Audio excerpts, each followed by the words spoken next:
Ќе отвориме во Откровение 13 глава.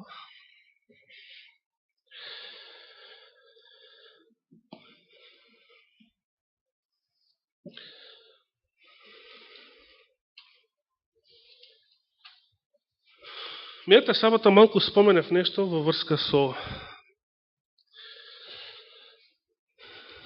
бројот на зверот, се сеќавате. Добро, за жал, некои верници ја напуштија црквата пред проповедта да отидат во вера, да го слуша професорот Савче, што се надвам дека таму убаво поминале, но затоа некои работи ќе повторам. Што беше бројот на зверот, знаеме. Или не знаеме. Јас ќе го повторам само целиот текст од 14 глава, од 11 стих до последниот 18. 11 до 18 стих. До тогаш, визијата зборува за некој звер, што Јован го видел, како излегува од морето, и тој бил страф и трепет, ужас. Кога завршува целата визија за тој прв звер, дури доаѓа до моментот кога му се задава смртна рана на тој звер, кога бива одведен во робство, таму завршува 10 стих, тука е трпението и верата на светиите, да ги поднесат сите тие искушенија и сите тие маки и неволи за време на владењето на првиот звер. 11 стих вели: и видов друг звер. Како излегува од земјата? Тој имаше два рога како кај јагне и зборуваше како змевот. Змеот беше па тој првиот на почетокот од визијата, односно од претходната глава, бидејќи 13 глава е само продолжение на 12-та. Ако ја имате отворена Библијата кај 13 глава, ќе видите како завршува 12, 18 стих. И застане на морскиот песочен брег. Кој застане? Значи, овој змевот што отиде да војува со остатокот од семето на жената, остатокот, оние што ги пазат Божите заповеди, го имаат сведоштвото на Исус Христос. И сега 18 стих вели: и застана, кој застана? Змевот. Застана на морскиот песочен брег. Зошто застанал таму? За да од морето го пречека, така да речеме, и излезе првиот звер. Да. Добро. Во ред. Значи, тој е ова. Но најновиот. Ревидиран превод. Добро, тоа не е страшно. Важно е дека го има стихот, дека не го избришале. Оти има и Библии со избришани стихови, пазите. Но тоа е веќе друга тема. Сега, после, значи, змевот кој што отишел да војува со остатокот е некој, значи, кој што тоа го правил преку првиот звер, оне што го пречекал на морскиот брег и преку него да ги врши сите тие неволи и прогонства. Но откако овој прв звер задобива некаква смртна рана, сега 11 стих зборува за некој друг звер. И видов друг звер како излегува од земјата. Тој имаше два рога како кај јагне и зборуваше како змев. Или некој преводи велат зборуваше како змевот. Змевот е сатаната. Од кај знаеме? Повторно 12 глава, 9 стих, старата змија, змевот. Да го почитаме тој текст. И беше исфрлен големиот змев, старата змија наречена ѓавол и сатана, која ја мами целата вселена. беше соборена на земјата и заедно со неја и ангелите нејзини беа исфрлени. Интересно е што деноиве, заради предизборната кампања на доктор Бен Карсон во Америка, некои работи Библијата се споменуваат во американската јавност, меѓу другото и сатаната. Имаше, мислам дека беше, има некои леви телевизии таму, кои што пробаат да го исмејуваат Карсон, затоа што го споменува сатаната во своите јавни говори. Пример, неодамна даде една изјава дека Чарлс Дарвин ја измислил теоријата на еволуцијата затоа што бил под влијание на сатаната. Смислите какви работи се кажуваат на предизборна кампања. Уште малку може да проповеда и за зверовите, да, од 13 глава. Нешто нема да го слушнеме од ВМРО, а од оние други, па да не зборува. Да, Господ се служи и на такви начини, иако ја му посакувам да не стане председател, и нема да стане, се разбира, за да не го дочека после тоа некој куршум, или да падне некој авион. Но Господ се служи со секакви прилики и преку на сите можни начини да, што е можно повеќе привлече слушатели, гледачи кон вистините на Светото Писмо, и Светото Писмо станува се поактуелно. Денеска се почесто слушам и гледам, читам, се зборува за Армагедон, се зборува за Цверот, зашто мнози не зборуваат сега тука, што се случува на Блискиот Исток, се тоа го поврзуваат со овие библиски пророќства, без оглед колко е тоа точно или не е точно, важно се зборува за тоа и тоа е оно што ме радува. Но да продолжиме со вториот звер. Бидејќи сето ова во врска со вториот звер го зборувам во контекст на деноминацијата, значи кои се опасностите, зашто првите адвентисти не сакале да бидат регистрирани и организирани како деноминација, затоа што таа регистрација требаше да ја побараат од кого? Од властите на Соединетите Американски држави, за кои што самите тие проповеда и верува дека таа држава е вториот звер. Значи, да барате признание од зверот. Се разбира, тоа било една од причините зашто не сакале и зашто се плашеле од такво нешто. И јас само кажувам зашто нивниот страв бил оправдан.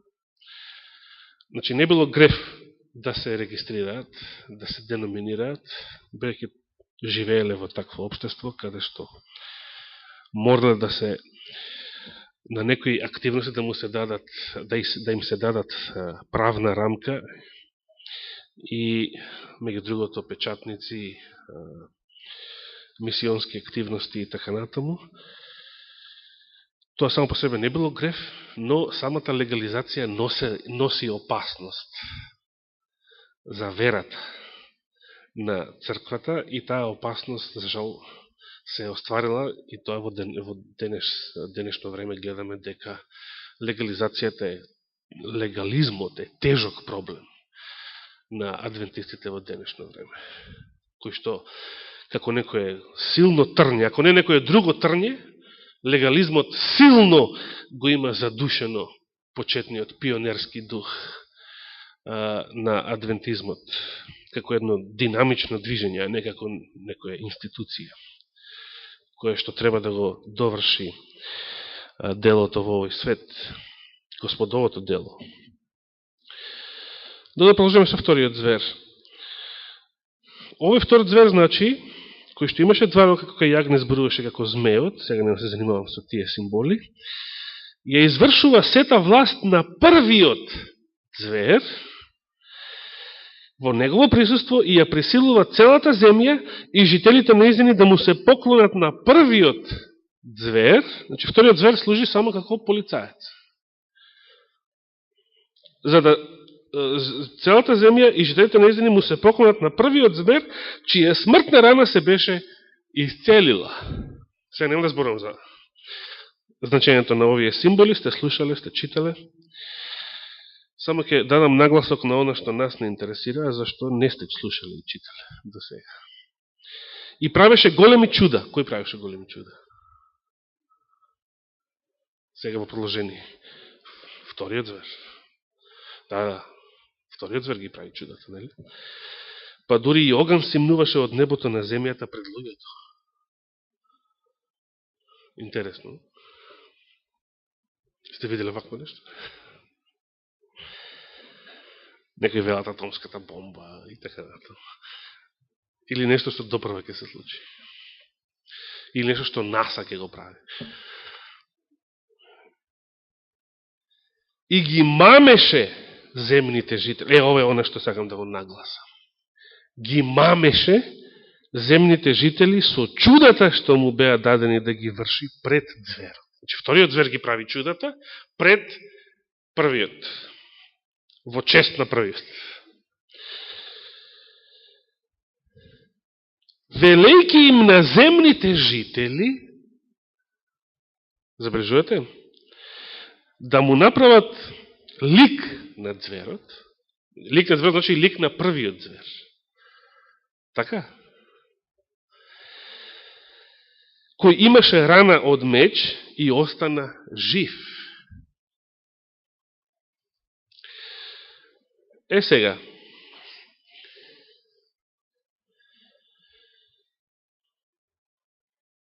петнаесетиот стих вели и му се даде да вложи дух во ликот на зверот.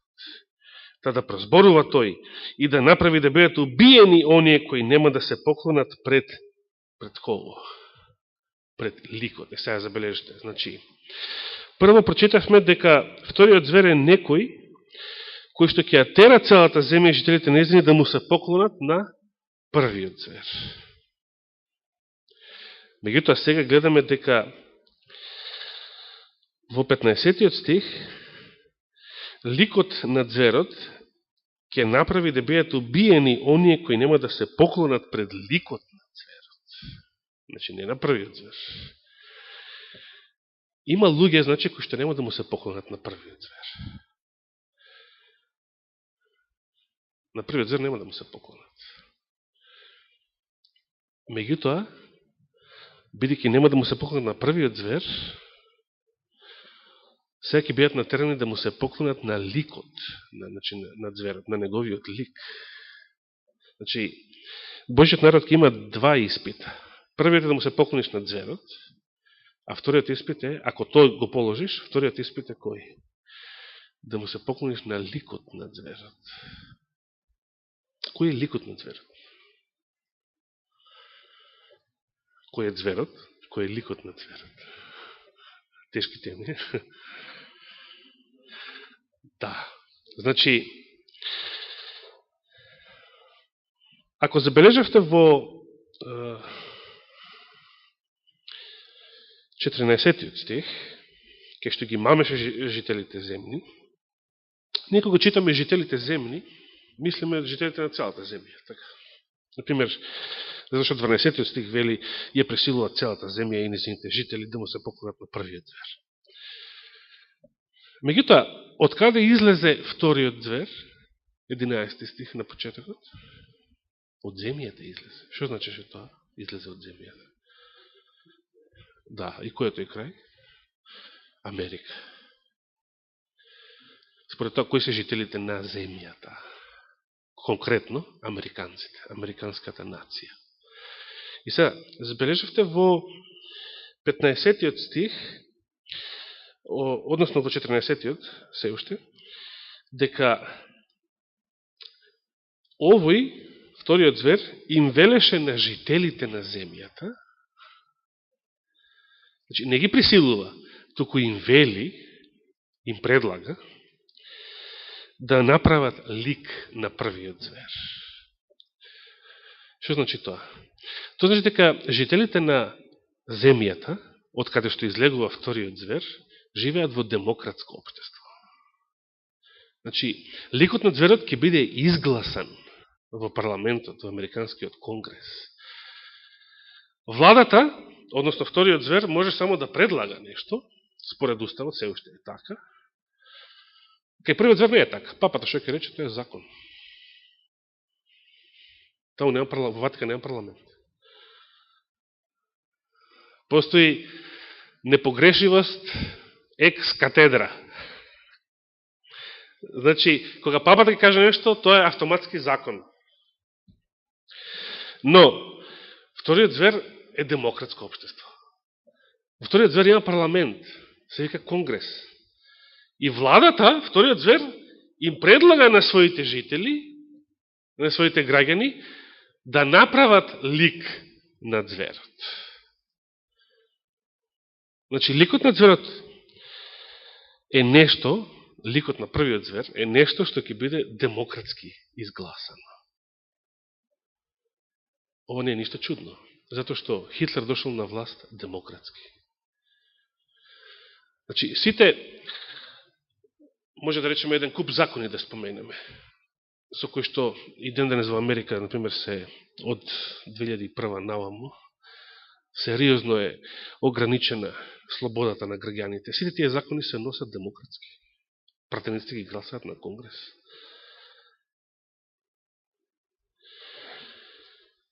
Значи, да не лаже тоа, дека наводно демократијата е нешто што може да не заштити од некои тоталитарни општества, односно од некои режими кои што во иднина ќе прогонуваат, бидејќи сите тие институции можат демократски да бидат донесени и изгласани. Значи, демократијата може демократски самата себе да се убие, да изгласа нејзино укинување и потоа настанува прогонство. Ова е само уште еден доказ дека тука Откровение 13 глава зборува за Америка. Бејќи тоа е единствената држава во времето кога првиот звер ја добил првата рана, која што воспоставила ваков демократски систем. И сега, вториот испит беше да бидат убиени сите оние кои што нема да се поклонат пред ликот на зверот. Оно што Конгресот ќе го изгласа. Ако не го прифаќаат, ќе треба да бидат убиени. Значи, оно што демократски ќе биде донесено, а нема да го прифаќате, ќе бидете убиени. И ќе направи на сите, мали и големи, сега туди преминев на 16 стих, богати и сиромаси, слободни и робови, и робови. Денес постојат робови, и тоа како постојат робови. И робови, и робинки, повеќе од било кога. Немаме време да го зборуваме тоа. Само да не помисли дека живеете во некое напредно, демократско општество, како што лажеа комуњарите.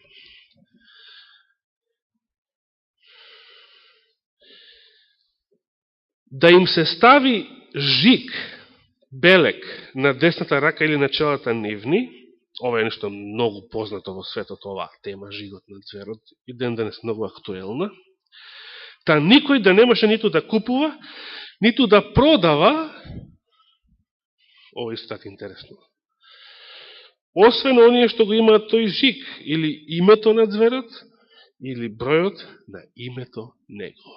Забележавте? Кои три елементи се наоѓаат тука? Името, освен жигот на зверот, и бројот на неговото име. Значи, бројот на зверот беше бројот на неговото име. Од оваа вистина што некогаш е проповедале, денешната адвентистичка деноминација се срами и сака да избега. Сака да ја промени, да ја премолчи оваа вистина. И денеска тоа се случува. Споменав еден пример мејата сабота за тоа. Меѓутоа, следува еден подрастичен пример. Ветив дека ќе го прочитам целото писмо, што главниот уредник на Adventist Today му го предложи на председателот Вилсон во негово име, значи, тој тоа писмо да го подпише и да му биде испратено на папата со извинување.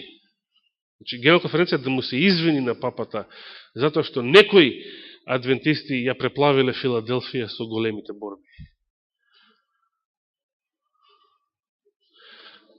Значи, видите колку легализмот, регистрацијата, признанието од власта на вистина представуваше опасност за верата. Номинализмот исто така. И се разбира, тука е мудрост. Кој има ум, а не кој го пуштил умот да пасе, кој има ум, а не кој им верува на своите теолози, проповедници, пастори и така натаму, а да за политичари па да не зборува. Кој има ум, нека го пресмета бројот на зверот, бидејќи е број на човек. Значи, не е ѓавол. Бројот на зверот не е ѓаволски број. Тој е број на човек. И бројот му е 666.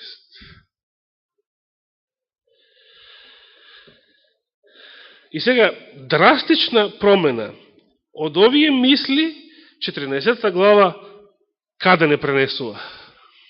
На друга планета. Со нешто сосема спротивно од жигот и од името на зверот. Потоа видов, ете, јагнето стои на гората Сион и со него 144,000, што го има на челата свој напишано, што? Името на неговиот Отец. Што представува Божиот печат, спротивното од жигот на зверот. Нешто што го има името на Христовиот татко. Много интересно. А жигот на зверот беше нешто поврзано со името на зверот и со бројот на неговото име. Што би сакале да имаме? Каде би сакале да завршиме? Сепак забележите, печатот е нешто што е резервирано за 144,000.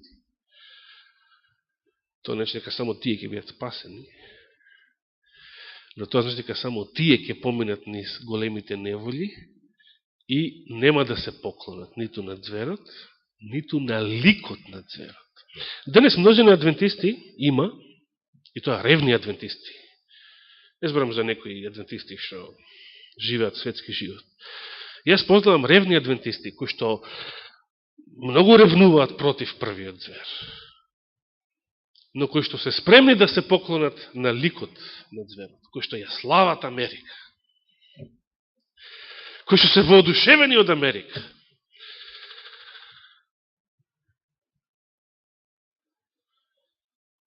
До тој степен, што во нивно присуство не смееш да зборуваш нешто против Америка. Се мисли против политиката, против власта. Тоа е мешање баби и жаби. Каков живот живееш, какви благослови примаш, воопшто не зависи дали Груевски на власт, Обама или не знам кој, од нив тоа ни намалку не зависи. Пред се зависи од нас. Бидејќи од нив, во било која држава, и заради нив, стандардот е бутнат. Јас секам 2001 година беше многу повисок американскиот стандард, кога прв пат ја посетив Америка како турист само, за разлика од 2005 веќе беше поопаднат, а како што слушам и читам, после 2008, значи после моето време, е уште побутнат долу. Пред 100 години во времето на Елена Вајт, знаете колко беше силен доларот?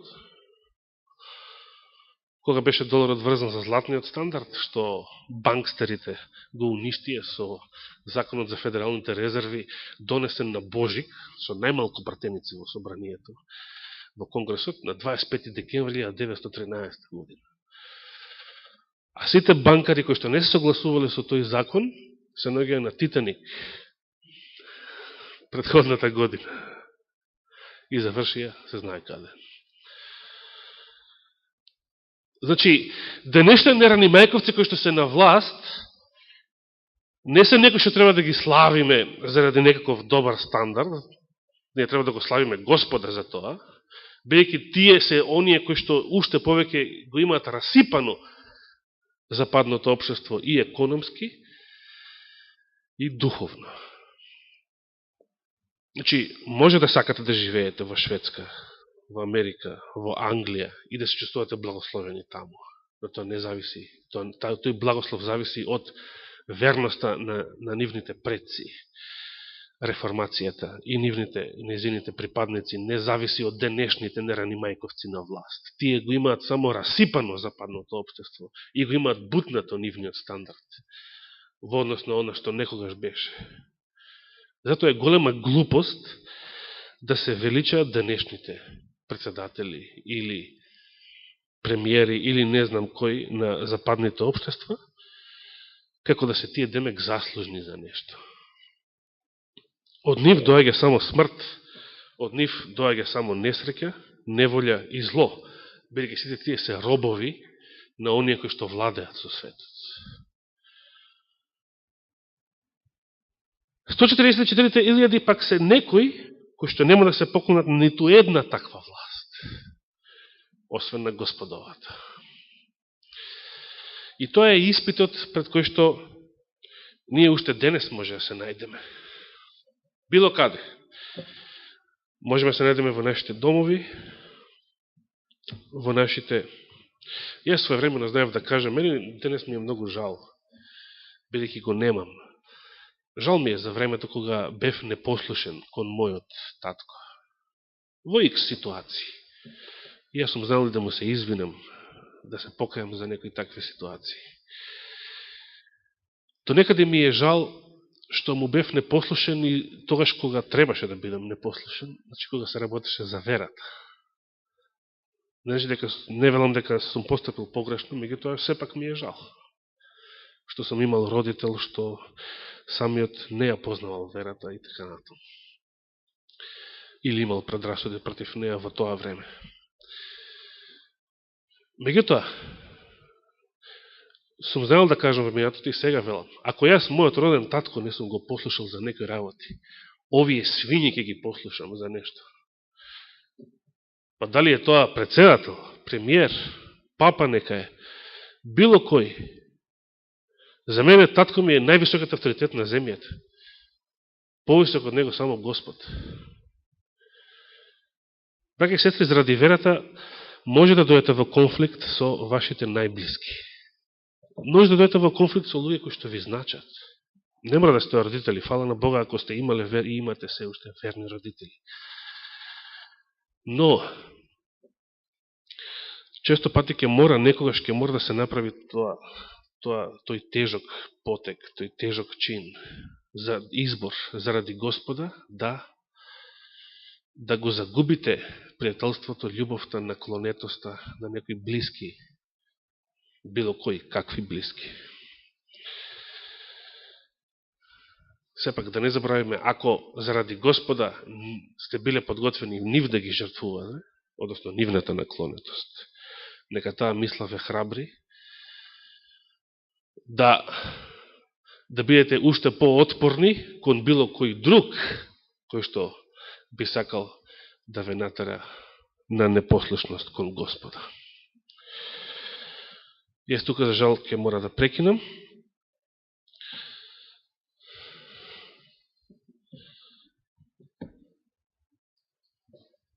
Ќе продолжам следната сабота наутро, ако даде Господ живот и здравие. И тогаш конечно ќе завршиме оваа тема за деноминацијата. Нека му е фала и слава на Господ. Амин.